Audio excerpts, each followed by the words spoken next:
into our last break. It'll be 15 minutes, so we'll meet back here at 1:45 for our final keynote speaker of the day, and my grandfather, Dr. James Carlson.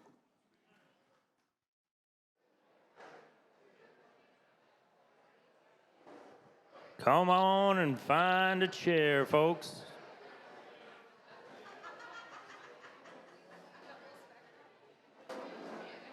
Hey, John, what's your favorite color? Blue. Blue. Like my eyes? Okay, my eye color blue. Perfect. What's your favorite number? 11. 11. That was quick, like she knew that was her favorite number. Everybody turn to the person to your left and say, shh. Little trick, you guys can use that. So before I get into this, I forgot to say something when I was speaking that was kind of my whole takeaway of the whole speech. So I don't want to leave it out, so I got to add it because they gave me a microphone. And what I missed was the child molester part of the thing. I wanted to finish that Mark wasn't his name was actually William. And it turns out that when he applied for the job, he used his brother's driver's license. And he looked kind of similar, and I didn't look close enough. So that's who I thought I was dealing with, and that's why nothing came up in the criminal check. So my takeaway was, look closely at the driver's license when you're hiring. Okay, now I got my little promo for me. Harmon Entertainment, most of you guys, have you heard of us? You think weddings, right? But we also do corporate events as well. So if you are planning a Christmas party, we have every single date open in December and January and February. So if you're still like, oh, we didn't get entertainment for our event that we have coming up, we are available. We entertain throughout dinner, afterwards, and then of course we DJ. So reach out if you're looking for entertainment for your Christmas parties. James D. Carlson is from rural Iowa and completed a BS in pharmacy from the University of Iowa in 1971, before I was born. A doctor of pharmacy from the University of Michigan, and an accredited clinical pharmacy residency at Buffalo General Hospital when I was 1 year old. He completed his tour of duty as a pharmacist with the U.S. Public Health Service Indian Health Service Division in New Mexico and Oklahoma in 1974, and his career continued as an associate professor in North Dakota State University College of Pharmacy. Anyways, he's really smart, and he's got a lot of pharmacy and doctor things behind his name. That's basically what we're getting at. But I heard there's a relative here of the Mr. Carlson. Do we have a relative somewhere? Is that you? Get up here. Okay, so we're going to learn a little bit more about James. So Emma, how are you related to James? Yes, Dr. Carlson is my grandfather, so my mother, Marla, is his daughter, his firstborn. So I'm the firstborn grandchild. Firstborn, that's special right there. So can you give me the greatest strength and weakness that you think your grandpa has? Yes, greatest strength, in my opinion, would be what a champion he is for his team, so the teams I've seen him lead. Spectacular at it. Greatest weakness, salting meats. Really bad at salting meats. I'm so sorry. We have to put more on every time. This is a bad way to break the news to you. But you turn around to go in the kitchen and we're like fighting over the salt shaker, trying to see who gets it first. Okay, how about fun fact? Fun fact, we share the same laugh. So we don't share the same last name. The only thing that you could probably tell to associate that we are related is that we laugh the exact same way. And if he shaves his beard, he looks like my Aunt Mary Lee. So, You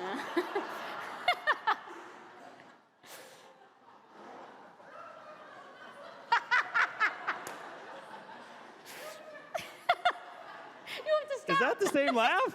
It's a hackle. It's kind of I a know. cackle. I have a microphone You have a on cackle? me. I gotta hold it in. Something about a 4-letter word. Tell me about that. Yes, my grandpa loves 4-letter words. Just kidding. We're not allowed to say 4-letter words because can't is a 4-letter word. I actually referenced this in my graduation speech. So we don't like 4-letter words. You're not allowed to say 4-letter words, and can't is a 4-letter word. That's good. Ladies and gentlemen, Dr. James Carlson.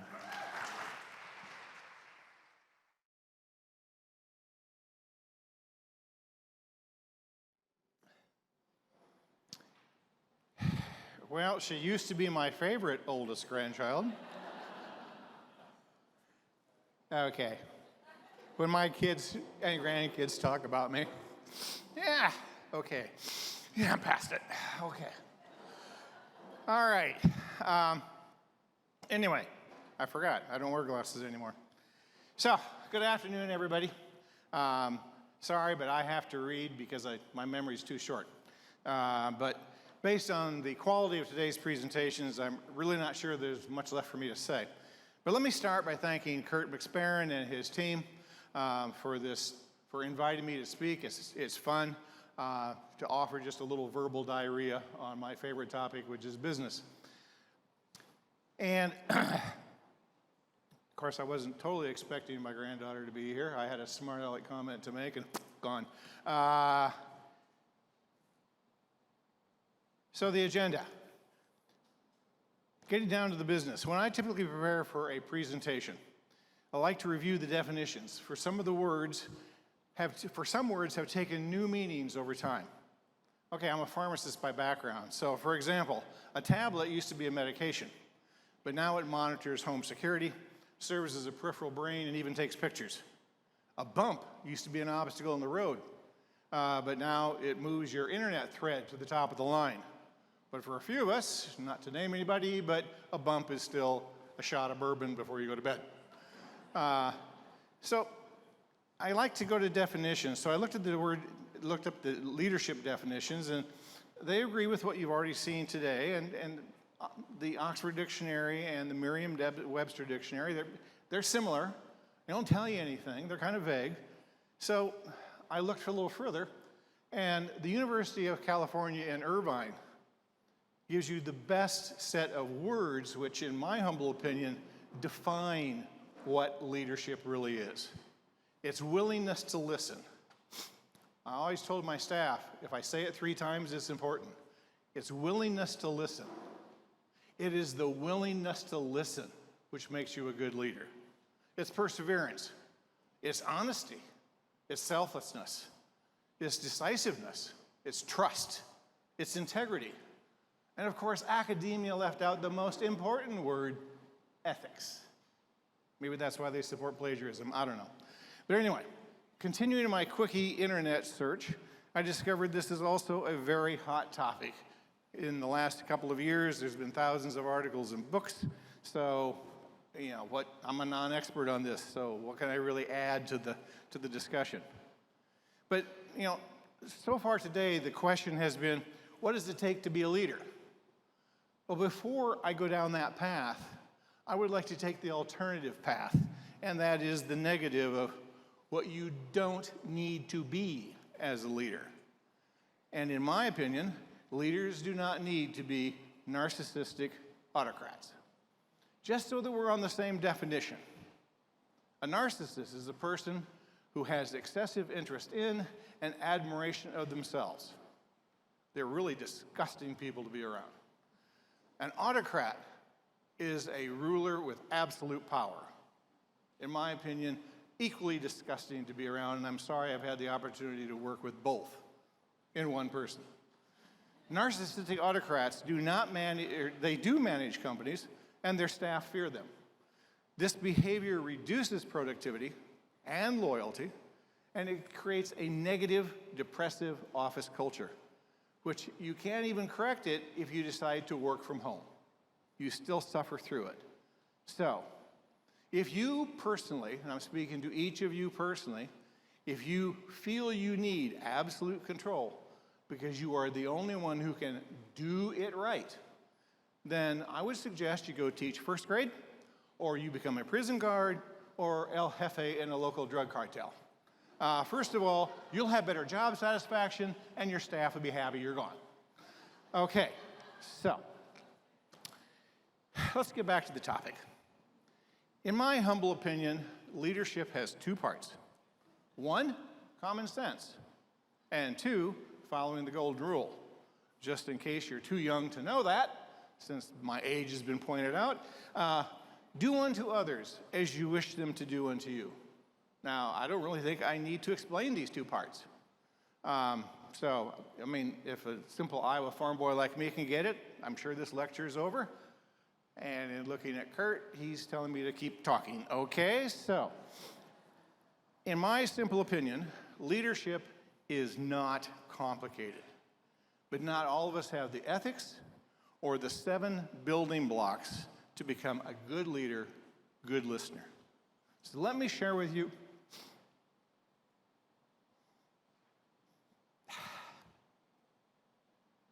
I sometimes have difficulty talking about my staff.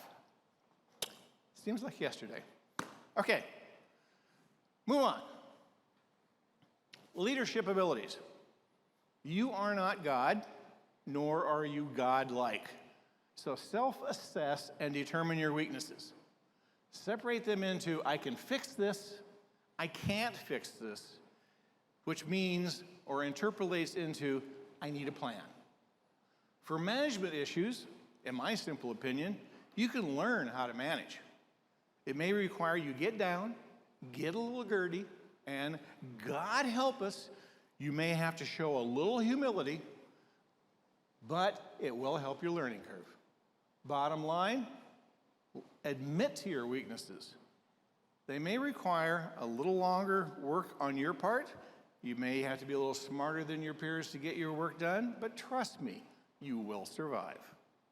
For those weaknesses you cannot fix, do not be afraid to hire staff that are smarter or more skilled than you are. Not everybody wants your job. They do not want your responsibilities. They do not all want your company. They all want your salary, but they don't want anything else associated with it. I learned early in my research career, I have a major weakness. It's dyslexia. Excuse me. This handicap did not excuse me from entering my data into my database. So I developed a data entry, data check system, so that all data was reviewed or entered twice to assure accuracy. Okay, a little trick here for you dyslexics who are still hiding in the closet, and that is if backup is not available, if you review your data backwards, your number pattern brain memory will not work, so therefore you will find your corrections. Works for both numbers and words. Speaking from experience. Leadership, marketing, and sales skill. If your weakness is formal or informal presentations, take a weekend class for a couple $100, not an online class. You need one where you can interact. I don't want you to be sitting in the corner pouting because you're in timeout. Analyze what may or may not work for you and attempt those suggestions. You will definitely be out of your comfort zone. An engaging marketer is not born, but you can learn presentation pizzazz. It works, but it will require a little work and a lot of effort, and you repeat, a little work, a lot of effort, you repeat, you'll eventually get it. Keep your mind open. Now, salespeople, that's a whole different gene pool. Salespeople are born, they're not trained.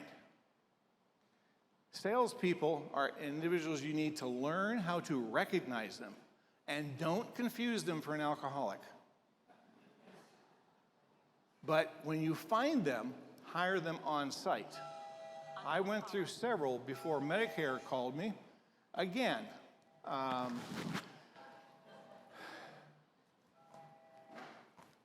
button still works. When you get to my age and Medicare calls you at least 3 or 4 times a day, please tell me what I'm supposed to do to get them to go away. I thought about calling out St. Valentine's Day, but apparently that's not legal. Okay. Anyway, salespeople, Be aware of who they are, but also be aware that when you find a salesperson, not all salespeople know that they are good at sales. So be careful when you try to approach them to hire them. Again, let me restate. Salespeople are not trained in the classroom. Salespeople are born with that gene pool. All right, new slide. What about new personnel and current personnel? In my opinion, small business owners should be required to take a class on how to interview future employees from a dynamic, experienced HR person with a greater than 70% hiring success rate, meaning those employees stayed there for at least 2 years. That is something that, in my opinion, I doubt any of you in this world have achieved. You sit down and are honest with yourself on your hiring. If I could say that I got 50% of my hires that I hired personally to stay for 2 years, then I'd be lying to you. Okay, so enough about HR. But you don't want to take this class from an HR person who just took care of timesheets. They're not qualified. You want an HR person who's actually been frontline center and interacts with the staff. And Sarah, earlier, when she was talking, that is one of those people. I could tell by the way she talked. All right, sorry, I'm getting off. Anyway, this class you should take. It should teach you to focus on the questions. It should help you refine your ability to read a resume. And by that I mean to be able to identify what they did not include and what impact that has on your job. Taking the class will keep you out of court. It'll help you read body language. Reading body language is a critical part of your decision process. Don't let someone's education shade your decision process. If they have talent and instinct, hire them. If necessary, consider investing in tuition support subsidy to close that knowledge degree gap if you feel that's important. In parallel, why not educate your entire staff by inviting guest expert speakers for in-house staff education during work hours? Yeah, bucko, it's your staff, your dollar. It is your responsibility as their leader to make your staff the best staff in the world. That is your job. Don't be afraid that training your staff will lead them to a better outside job. Unless you suck at leadership, then they should go to a better outside job. My point here is, most staff appreciate a good boss interested in their future. Because leadership respecting staff, in my opinion, is so uncommon. Training and respecting those staff will win you long-term employees. I speak from experience. We had little, if any, turnover once we started these programs. Okay, what about teams? Well, recently I've noticed in the Fargo-Moorhead advertising community that we've got people touting their team approach to business to attract naive clients and naive employees. Excuse me, but who actually believes 100 persons working in a bank are a team? Or 350 people working on an assembly line are a team? Were any of your grade school sports comprised of 100 to 350 team members? And this phone, sorry, I would throw it, but it might hurt somebody. In my professional working experience, we learned a team was a group of approximately 6 people who choose their own team leader. So you may ask, well, why not 2 to 4? Why not 10 to 16? Quick response? Tried it. Doesn't work. Fails completely. To explain, when work problems are presented to a team of 4, investigating the issue tends to overwhelm the members. They tire of the struggle. The team mission fails way too often. If it's 10 to 16 members of a team, then one person seems to become the autocratic leader. At least 2 to 3 to 4 people sit on the sidelines and do nothing. They don't participate. They're there for the coffee breaks, which is a waste of your company resources. That is not teamwork. Teamwork, as the name implies, the whole team is working on the issue. So, in our operation, and I'm speaking only of our operation, 3, 4 companies, you pick.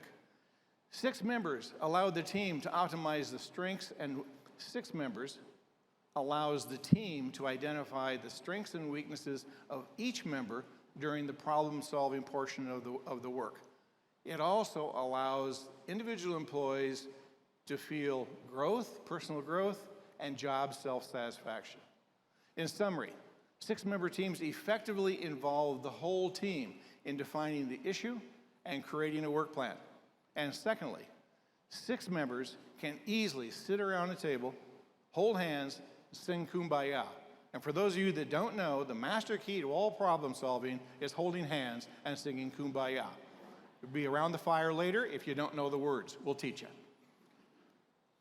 Team effectiveness.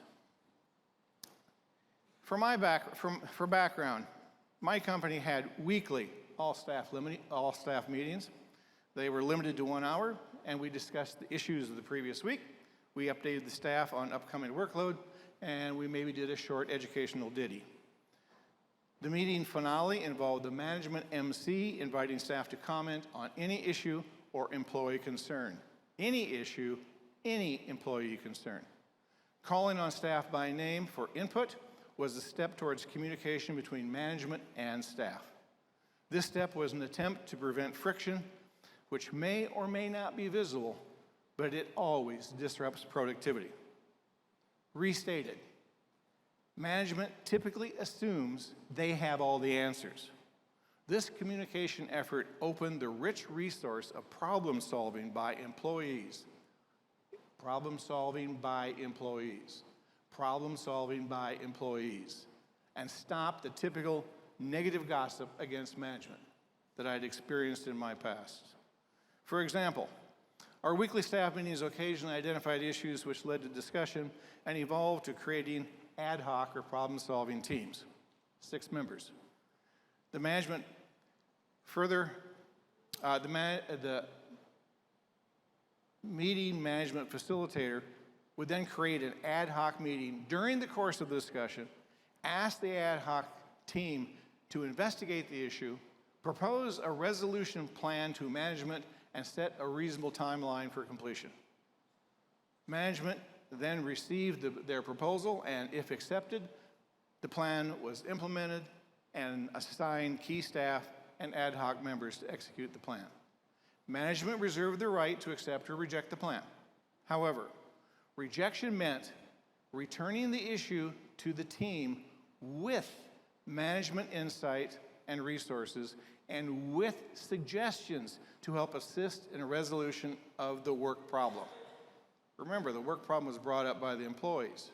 You can't ignore it. These problems were never buried by management. They stayed alive until resolved. To keep fellow employees current, the team reported their progress at each weekly meeting. This is passive peer pressure that kept the ad hoc team focused, it kept communication flowing, and it kept management informed. This simple process let staff know that management was listening, was responsive, and trusted staff with direct input into operational problem solving. Okay, I like to call that honesty and perseverance. Optimizing your teams. Another tip to optimize your work teams is to leave your office. Walk through your facility. Speak to your staff. Learn their first name. Engage in 10 to 60-second conversations. Then move to the next staff. At the minimum, poke your head in the door and say, "Hi, how's it going?" Then duck out before they engage you in a 30-minute no-rescue conversation. Speaking from experience, it only takes 30 to 45 minutes to cover 450 staff. So you have no excuse. In contrast, during that walkabout, have the common sense and ability to read body language well enough so you know when to stay and engage in a conversation. You will be amazed at what you will learn. You will also be amazed at the staff loyalty created. 10, 20, 30 years later, I still hear former staff comment, he knew, shit. He knew my name. He knew everybody's name. We were a family. I hope you love your business as much as I did. Positive culture. Repeatedly.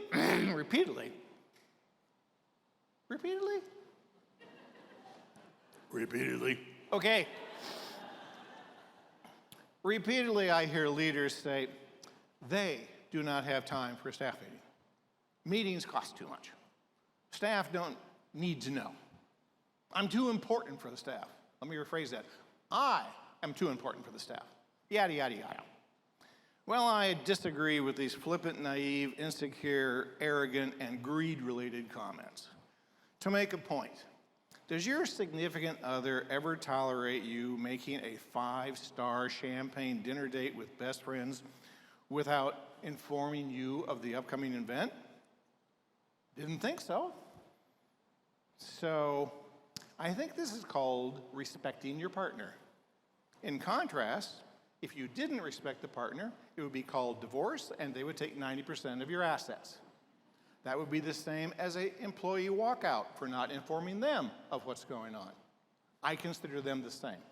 I was married to my wife, all 3 of them, and I was married to my employees, all 650 of them. I think the employees won. Anyway, so why not respect your staff? They are the ones doing your work. Let me rephrase that. They are the ones doing your work. They are creating your nest egg. That deserves respect from you. You want loyal staff? You must earn it, and you must create the culture to achieve it. A consultant once told me, leaders set the work stage every day, just by the simple expression on their face when the boss walks through the front door. Even one harumph between the entrance and your office suppresses work activity for several hours, if not all day. I didn't believe him. I tested the theory. He was totally correct. I used to wear humorous ties.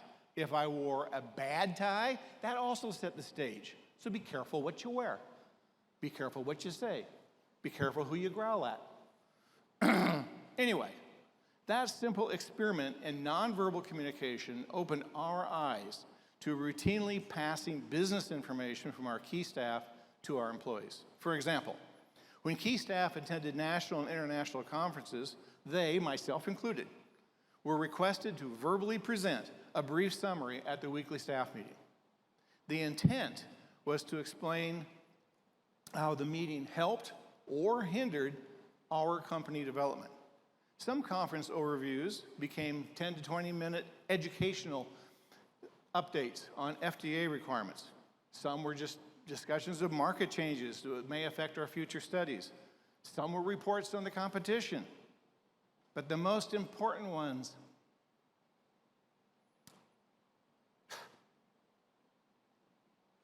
this is like my Christmas status report to the staff. The most important comments that were made during those meetings were the compliments handed from the sponsor to our major key managers, which were relayed to the staff. That meant more to the staff than anything else. Am I on hormones? Geez. Maybe I should be on hormones. Okay. The outcome was the employees feeling positive, involved, and part of the Prax family. Actually, what they enjoyed most, or what they also enjoyed, was the simple report of, we visited 23 clients, we signed 2 contracts, we had 5 project possibilities. I am convinced this type of limited detail feedback to the staff squelched negative, time-consuming staff gossip, such as wondering what management was up to, what are they spending our money on? But we simultaneously assured them, you have a job, we have projects coming, there is a future. Business planning. Let me go into some background here. In the pharmaceutical industry, development of a new drug typically requires 14 years of the 20-year patent life. In recent years, many companies working with the FDA now roll 1 to 3 small drug research projects into a very complex single project, which requires extreme organization and highly trained staff to manage the project successfully, which really limits the number of sites in the US that can do this. The intent of rolling multiple projects into one is really quite simple. Number one, it reduces the exposure of humans to an unknown drug. Number two, it reduces drug development costs by reducing timelines and the number of projects, and theoretically that'll give you a cheaper drug. Number three, it brings critical new drugs to market in a timelier manner for public health and safety. Number four, it creates a fail-fast process,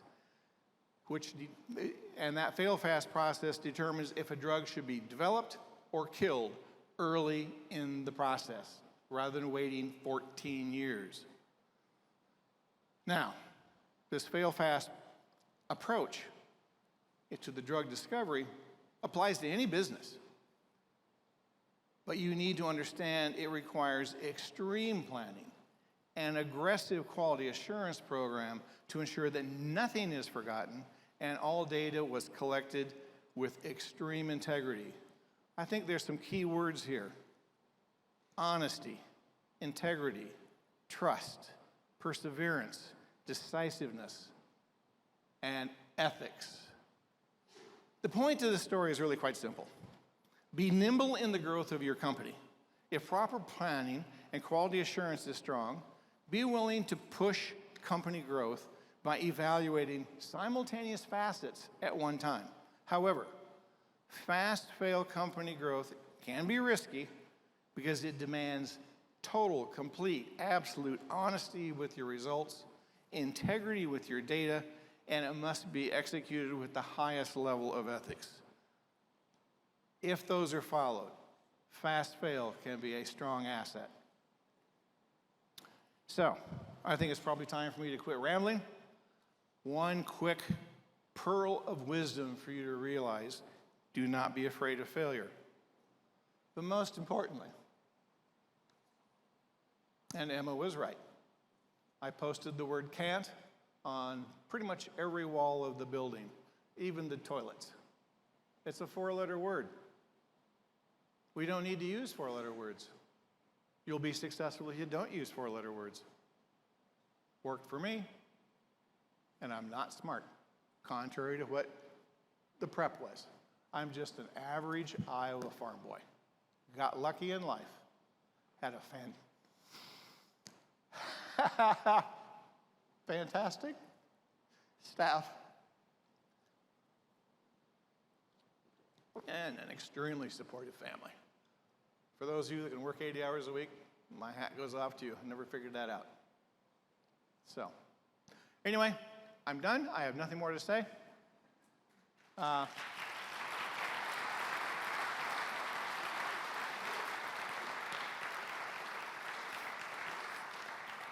apologize for choking up, but I do not apologize for being passionate. Love you. Thank you.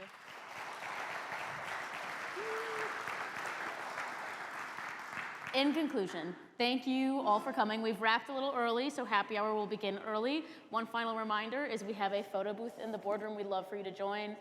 Thank you for dedicating your time to us today. Time is a great asset, and we're really grateful that you chose to be here with us. Thank you all.